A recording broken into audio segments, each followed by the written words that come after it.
Eric Gustafson. Congressman?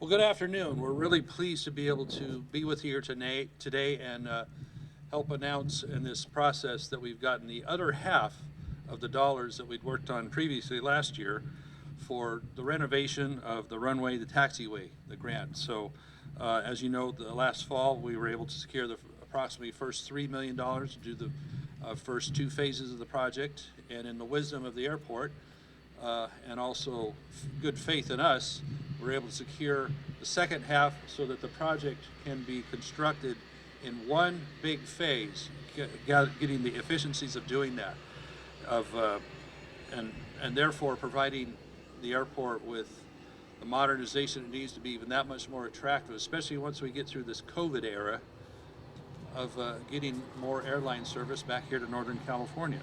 So we have this also the heels on of a $500,000 grant we were able to make eligible, changing some long-standing rules in developing a partner with an airline, in this case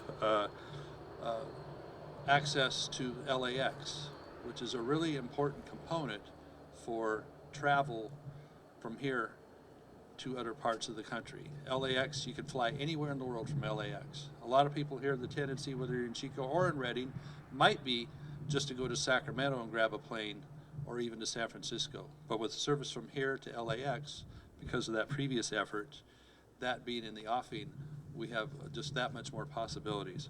So I'm very pleased that this has been able to come together, working with the city, Mr. Mayor, and the council. Linda, thank you.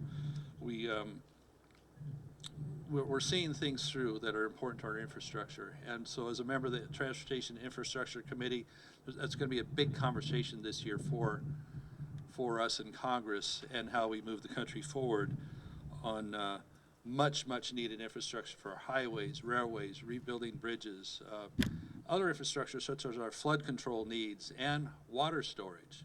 But a lot of that starts right here with the transportation access and the boundless possibilities we have for economic growth at an airport like this and the surrounding areas, the industrial center. So indeed, today, you might just say, well, hey, this is just a taxiway or runway, but it indeed is a door opener for a lot of things for our town, for our area. And so helping put Chico, Butte County on that map with this type of travel does get more interest from outside areas to bring more industry, more new jobs, more new light industry, whatever it would be, to our area. So I'm also, with regards to the city itself, that it's going to be working towards having full-time staff here for airport operations, just shows that the commitment is here all the way around. So with that, I am again pleased to be able to be part of the process to help secure this, get this project funded and going. And I'd now like to turn it over to our mayor, Andrew Coolidge.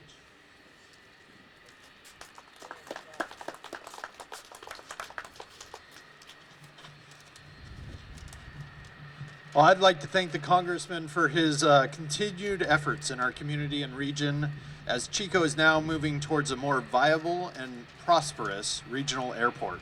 This funding for the taxiway will help us move Chico further to our goals of providing airline service, but also to serve surrounding areas when we host aerial firefighting operations, which of course are very important as we move forward here. With the excellent progress from our city staff, including our interim airport manager, Rod Dinger, Director Eric Gustafson, Director Ottoboni, and City Manager Mark Orm, we will also see more efforts to make Chico Airport a premier regional airport, which includes new efforts in the coming months to restore airline service and further improve airport access and infrastructure.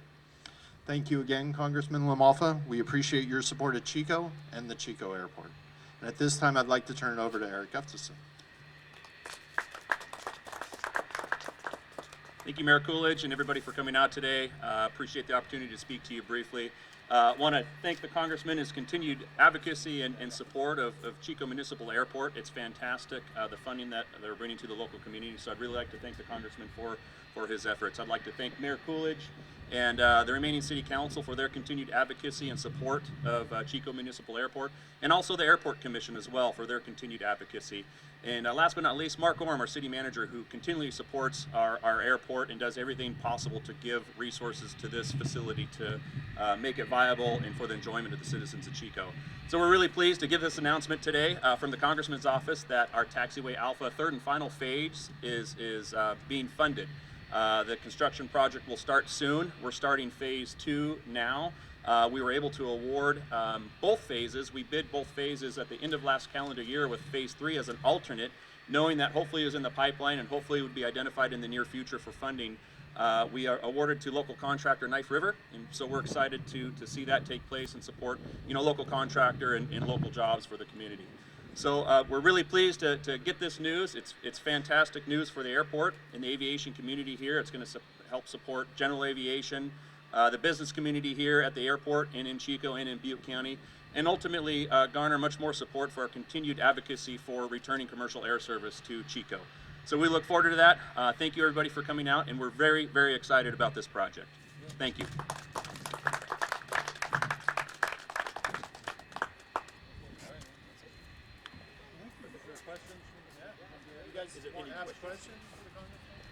If you could just clarify, if you could just clarify the different pieces of funding one more time. Yep. So pieces of phase 2, phase 3, and We'll let you have the experts speak to it. Sure. All like that.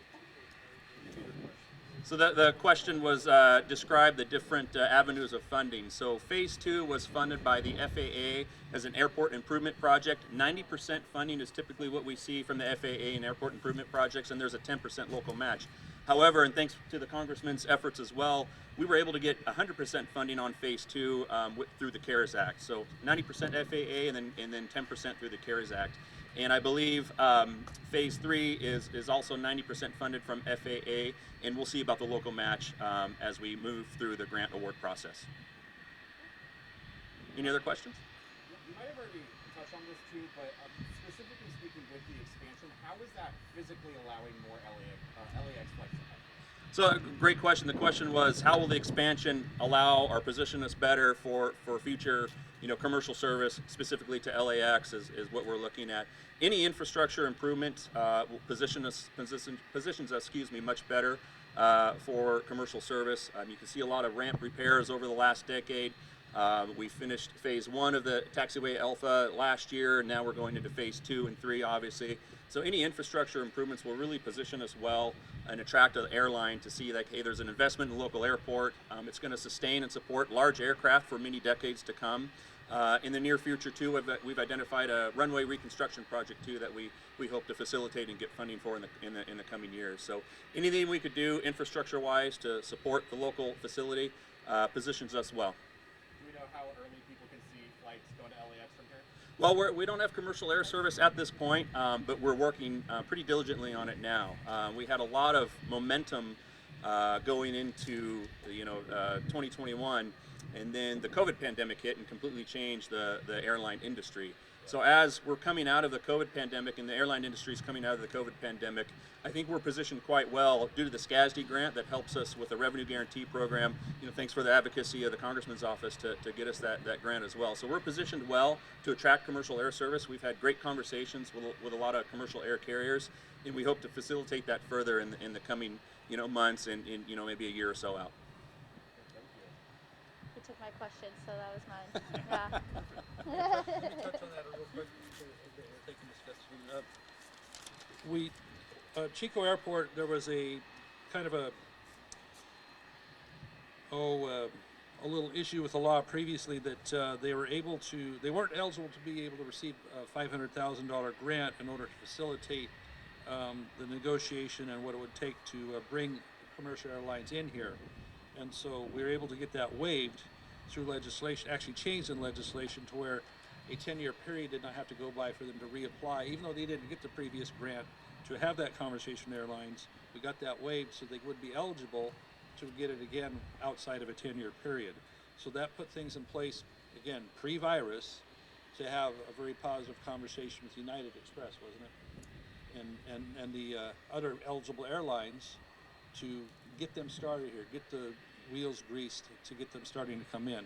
So with that ability, with that grant that we're able to secure, as well as when they see improved infrastructure and permanent staff at the terminal here, it's just going to make it that much more attractive for airline service, and it opens us up to so many more possibilities. You know, the connections with entrepreneurs wanting to come see what we have in great Northern California in this great area, that easy access to airline travel opens those possibilities up much more so than what we've had in a while. Now it's just getting through this virus era and get things going completely. You know, the seats on my aircraft are, you know, on my airline are getting fuller and fuller going back and forth to Washington, D.C. here lately. So I think we're getting to the point where finally we're going to be through the woods on really getting going and getting our commerce going again. So thank you.